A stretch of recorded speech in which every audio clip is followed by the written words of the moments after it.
TV. We're going to make believe this is on. This is the only thing worth watching today. Ready?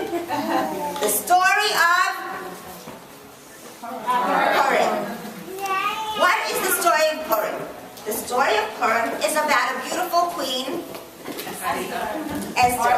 What a coincidence! What's my name? Esther. Is there anything like coincidence?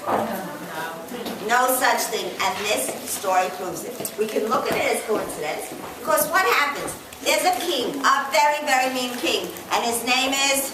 Haman. Well, close enough. Achashverosh. And he has the mean king, Achashverosh. And he says to his wife, come, Vashti. Vashti, V as in Vashti, not a good person. Come, I want to show you off, not dressed up too much, to all the other people. He's making a big party and invited all the Jewish people. And even though the food was kosher, they really weren't supposed to go. Because it wasn't the kind of party that you'd be at. You know, there's parties we go to and the parties we don't. That was a not. Big N-O. But he went and they went. And all of a sudden the wife, this mean Vashti queen, said, I'm not going to this party to show my body off. I'm making my own party. I'm too good for my husband, Achashverosh. So this really bad guy, and what's the bad guy's name? Mama. Hint, hint, hint. Haman. Haman is boo, boo. Haman says, off with her head. And they did. But then he said, I need to find me a beautiful new wife. Somebody who will listen to me. Somebody who will be very respectful. And of course he goes through and there's a beauty contest. There's good ones and tall ones and nice ones and fat ones and cute ones. But the best one was Esther because she was good inside. Being good inside, sometimes it makes your beauty radiate outward. Okay? So that's why she was considered beautiful. Alright? And Haman has a plot. What was his plot? He says to the king Ahasuerus, whom he had a lot of power over, he said, I'll give you a lot of money if you help me destroy the Jews. They don't do what we want anyway. They do their own thing. They're separate people. They have their own rules and regulations. And Ahasuerus likes the idea of money, doesn't really care about these people, and says, okay, takes off his ring and gives it to Haman, and a decree is made that all the Jews can be destroyed on the 14th day of Adar. How do you think you feel about it? Is anyone here Jewish? How do you think you feel if someone says, we're going to wipe out all the Jews? Where's Haman? Come over here. Could you bring us Haman over here? This nice young man, come up here, is going to show us that wicked, wicked, wicked Haman. Okay? So Haman's standing real big and tall because he's proud he came up with this idea. But Esther has now been chosen as queen. Does anyone know she's Jewish? There is a man, and he is the hero of the story. There's a heroine and a hero. The hero of the story is Mordecai, because he is the one who guides. He's actually her uncle. Some people say he was her husband. And when she went to live with the king Ahasuerus and became the queen, she actually had to leave her husband, Mordecai, or uncle, whichever you think of it as. But she had to leave her home in the Jewish community. She made a sacrifice. She was what we call a heroic woman. Okay? So she was heroic.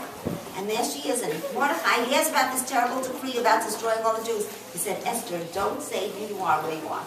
Meanwhile, outside, one day, there are these two men plotting, coming up with a plan, assassinate the king. Mordecai speaks every language and overhears it, and he tells it to Esther, and she says, Esther, quick, go tell the king someone's trying to kill him, poison him. And she does. And it's written down in a special book. Anyway, moving along, it's almost time. All the people are so sad. What should we do? Mordecai, our hero, tells Esther, our heroine, pray. Pray and fast and go. You are the queen. Go speak to the king. She says, oh my goodness, I would love to, but you know what happens? If you go to the king without permission, he cuts off your head.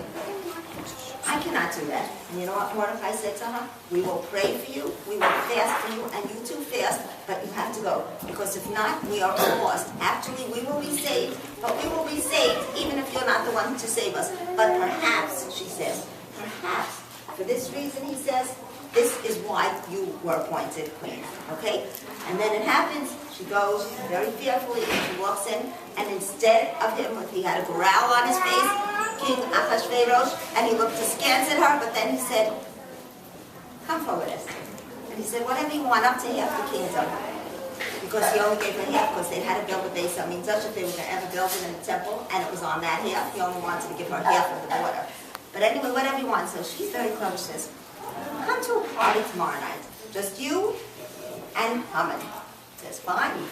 Haman is so excited. Just me and the king invited. His wife, his very wicked wife, Haman's very wicked wife, says, wow, you're right up there with the king. It's fantastic. He says, you know what? But it irks me. It really bothers me. I have everyone bowing to me, except one person. Who's that? Mordecai. Mordecai will not bow because in Jewish law we cannot bow to anyone. We cannot be subservient. Who do we respond to? Who do we owe our allegiance to? God. Only God. And so he was not going to do it. And he goes to the party. But right before that, in between, he finds out Achashverosh has a night, the king of not sleeping. He says, I can't sleep. And so he says, bring me that book where I write down. Everyone writes good things for me. And of course they bring the book, and then it says, do you know that someone once said, you like Mordecai?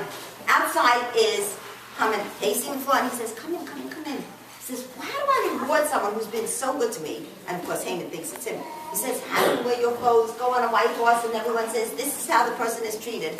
Anyway, they do that, only it wasn't for Haman, it was for Achashverosh. And then Haman says, oh no, this doesn't look good. And sure enough, his wife says, you're on the way down. But he goes to the party anyway. He goes to the party the first night, and she says, what should we do? He says, I want you to come back tomorrow night, the two of you. So they say, fine. Comes back the second night. That night, she's very smart, Esther. She says to Achashverosh, the king, guess what? There is somebody who wants to destroy me and my people. He says, who are you? She says, I'm Jewish and my people are the Jews. And he says, who are these? Who is this person who wants to destroy you? And she turns and she says, Haman! Haman wants to destroy me and all the Jewish people. He says, okay, that's terrible. He walks outside, and just then, Haman begs. He says, please, Esther, please, don't do this. Achashverosh walks in, like in the rest of the movies, and says, what? Again, my wife? What are you doing? Not only do you want to destroy the Jews, you want to take my kingdom, you want to take my wife. He says, kill Haman. So Haman is killed, Haman is destroyed, and Esther asks for one more thing. Mordecai says, ask to rescind the edict. Take it and turn it around. And now instead of being destroyed, the Jews are allowed to go out and fight and save themselves. And sure enough, they do. And what do we do after that? They sent out another decree, and the decree is send gifts one to another. Send food, send party, have a party, and send food to each other, and give gifts to the poor people. Now here are the lessons we're going to learn. One, what's a real Jewish hero? What's a real Jewish hero? Or heroine? Self-sacrifice, caring, wisdom, allegiance to God. Everybody here is a real Jewish hero, right? Right, you really are. All of you great women. Esther is the hero of the story. Number two, is there such a thing as coincidence? Was it coincidence that Esther ended up there? Was it coincidence that the first queen is destroyed? Is there such a thing as coincidence? No, right? It's all planned, but you could look at it that way. You could look at it as happenstance. What was it supposed to be? Was it supposed to be despair and killing, annihilation? Wasn't it? Isn't that how it was supposed to start out and how it was supposed to end up? But what happened? Now watch what I'm going to do. It turns around. This is the story of reversal. Everything that looked bad turned out good. It looked bad that one queen was killed, better that another queen. It looked bad that the people were supposed to be destroyed. In the end, they were saved. It looked bad. Everything that looked bad, it turns out they were going to be destroyed and all their money taken away physically. They were going to be destroyed. But instead, what happened? They turned out good. They got the money from the other people. Everyone loved them. And they got gifts. What about friendship, love, unity? Is that in the story? Yes, because when you send gifts to each other, that's the friendship. When you care, it says that when they prayed and they fasted and they accepted the Torah as one. What does it mean as one? It uses the singular. It says, I accepted, because each one in their own way cared about the next person, fasted, worried, thought, was concerned. When we are one, when we feel that sense of friendship and bonding, and that's why we celebrate by giving baskets. And afterwards we're going to show you, you're going to each get to make a basket of candy, and you give it to two people. Okay? And the story is told over and over. It's called the Megillah Esther, because we have to remember the Megillah. We have to know about a fit. There is a meal that day. It's called the Suda, a big meal that we all eat, because we almost were destroyed physically, so we celebrate physically. They said Hanukkah was not physical destruction, just spiritual, but this was physical and spiritual. They wanted to destroy us. So we eat with food, we celebrate. So we have a mitzvah of Megillah, of eating, of sending food one to another, and also of praying. And also we have the mitzvah of giving gifts, monetary, tzedakah, because the poor people had to all be part of it. So we have 5 different mitzvahs that we celebrate on it. And now we know about heroes, we know about Purim, we know about reversal, and we know that God is always behind the scenes. Even though it doesn't look like it, the name God isn't anywhere. They use the word king, K-I-N-G, king, Achashverosh, but sometimes it just says king. And when it just says king, it's really referring to God, that the king looked, the king saw, and there is an acrostic with God's name.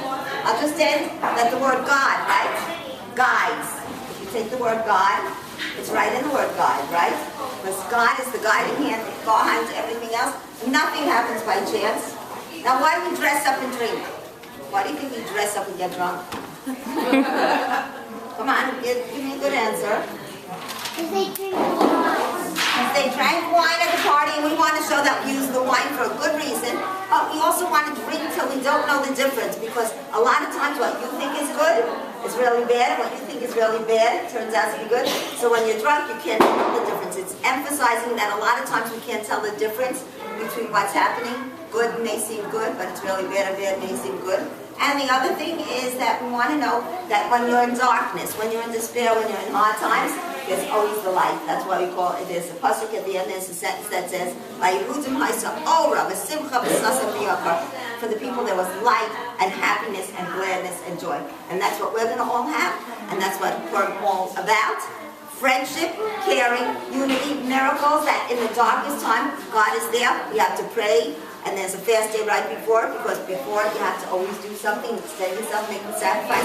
But then it's so much celebration. And we drink because we want to say, this is about reversal. God can turn things around like this. In 1 second, whatever happens in your life is going to be for the best. Anyone who knows it. And I thank you, as Mr. Princess says,